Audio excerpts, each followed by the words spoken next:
I'm Chris Keffer. I am the president of product management for the Power Tools group within Stanley Black & Decker.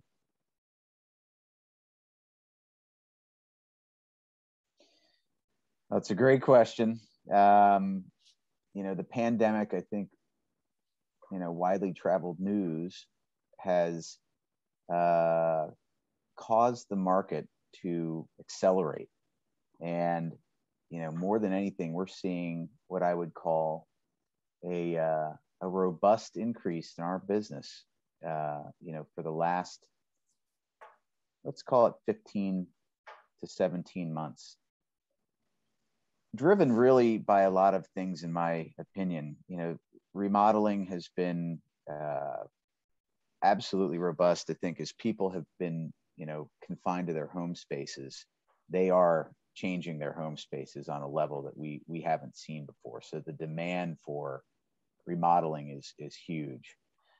There is also a large residential housing shortage and housing shortage in general in this country. And that is also driving the fact that, home builders are woefully behind in terms of how fast they can build these units as are required by the market.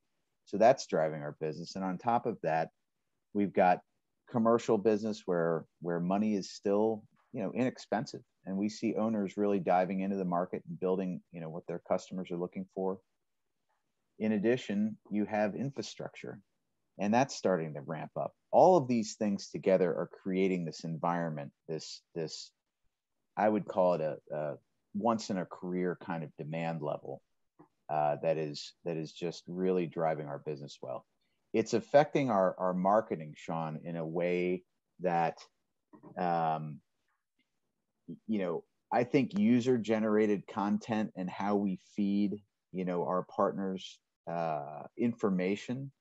People are, whether it's professional users, consumers, they all want to learn more about how our products can solve their problems. And we are diving in much more deeply on the content side of things.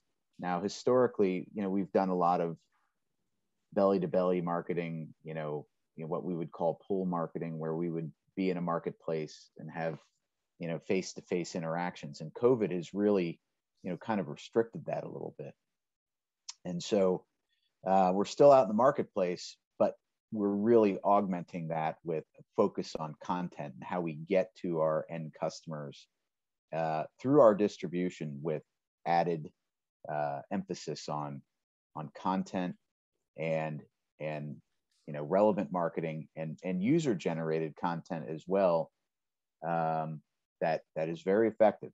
And so that I wouldn't say that was a pivot. That was let's put greater emphasis on this type of marketing and really, drive our messaging in that regard. So a lot of, mobile, a lot of, work around our own websites. You can see the different brands behind me, and we've got a lot of opportunity there.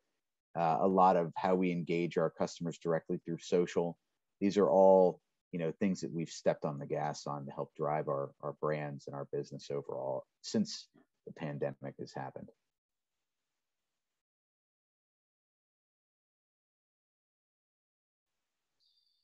Well, there's nothing better than word of mouth, in my opinion. So, in professional power tool land, that recommendation from a peer is absolutely gold.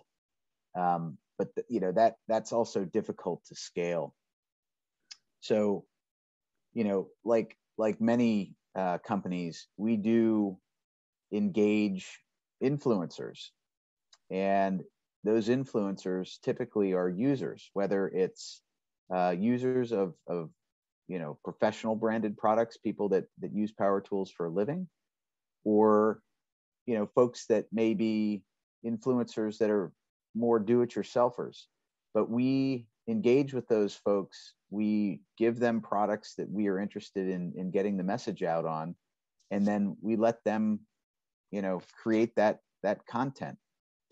And our job is to get the product right. And, if we get it right, and our intent is to delight the end customer, those users, those influencers will help create that user generated content, which is just so valuable and has such credibility and reach in the marketplace that they really, do our marketing for us. But, we're obviously influencing that by giving them the products ahead of time, sometimes before they come to market.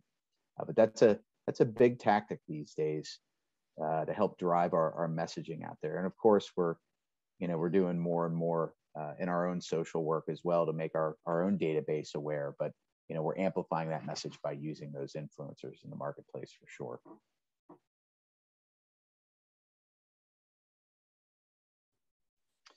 It's a great question.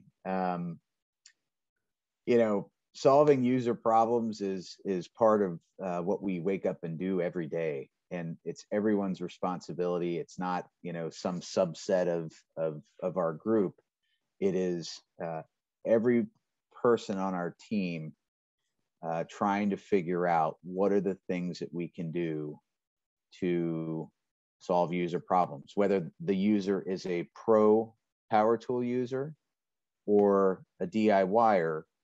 There are dedicated folks trying to figure out, what those opportunities are. And, how it's realized is you have to go out and you have to be with the users in their environment. That is absolutely critical. So we spend a lot of time in the field or engaged with them in venues where, we can create opportunities for them to really talk openly about what those potential issues are, how things can be done more effectively, how they see opportunities for productivity. But it is literally spending a lot of time with them on job sites or in places, workshops or in industrial settings where they're actually using the product, and then they can give our team insights into how we can either do things better or totally differently help solve what they're trying to solve. And that is really how innovation is realized, is those inputs from that type of work directly engaged with the customer in a variety of different fashions and venues is what drives our innovation. We also have some really fantastic folks, and I would say, user-driven innovation is what drives us. But every now and then, we'll come with a technology change or something that we see that we can plug in and inject it to help solve a user problem, because sometimes end customers can't quite articulate what it is that they need, and sometimes they need a little bit of a push almost to understand what the possibilities are. And so that's another way that we work on innovation with our businesses, is we do push a little bit on some innovation and some technologies that we see to help drive that feedback loop from users. So hopefully that answers your question on how we realize innovation here.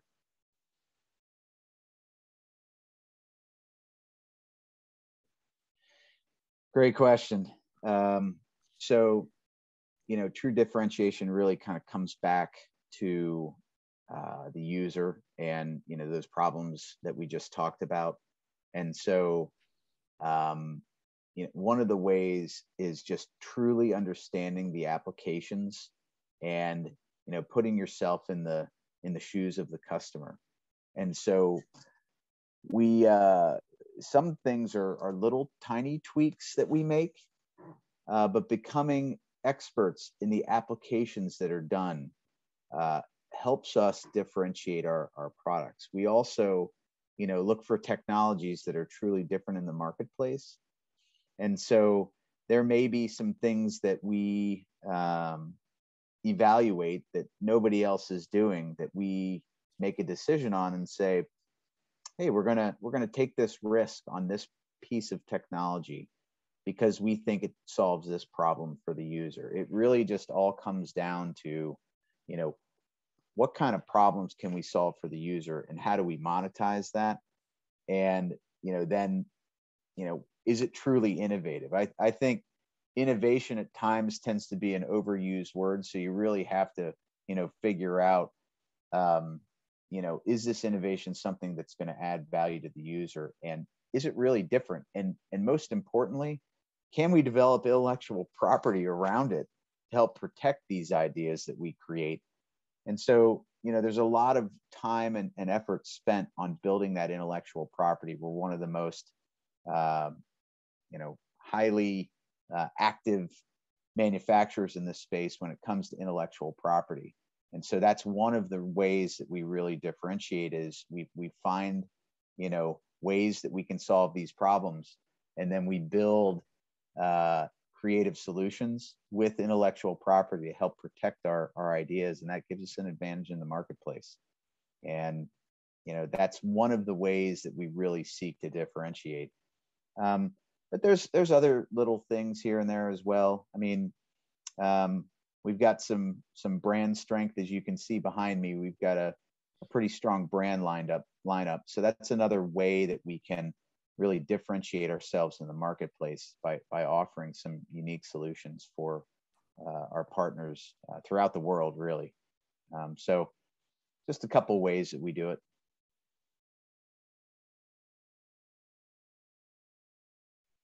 So yeah, it's totally the case. I mean, there's a very famous case of Harvard Business Review case about DeWalt, as I'm sure you probably know, but it's absolutely the case. I mean, there's a reason, why yellow and black is such a strong, almost trade recognized color. And you can see the bold colors in the marketplace from other brands that are out there.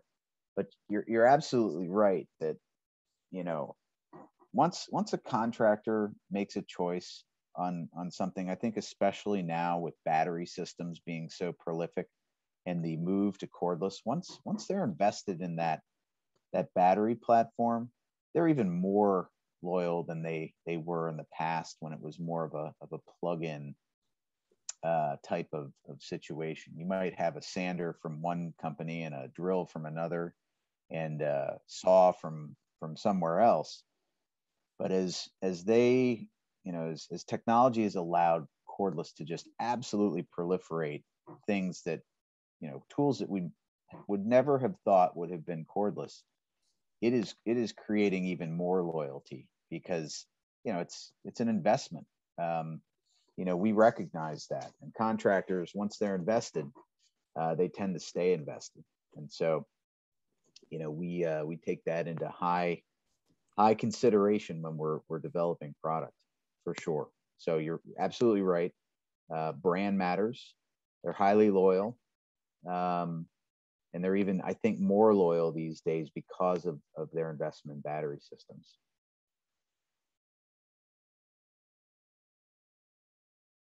Oh my goodness. Well, this summer, because it's been so hot, our cordless fan has been quite nice. so that's one. But I honestly, I think to the power tool that's such a versatile thing that I use frequently is a miter saw. It is such an awesome tool. It does so many different applications, and I used to work for a remodeler, so I can actually still do some of those applications. Whether you're trimming a room or whether you're building a deck, or you have some, type of repair to make in your home, miter saw, man, it's a versatile tool, and it really looks good when you're done. That's kind of the fun of using that product, and it's big and it's loud and it's just fun making sawdust. So miter saw would be, I think, my favorite power tool. But the fan, comes in 1A, considering how hot it's been this summer.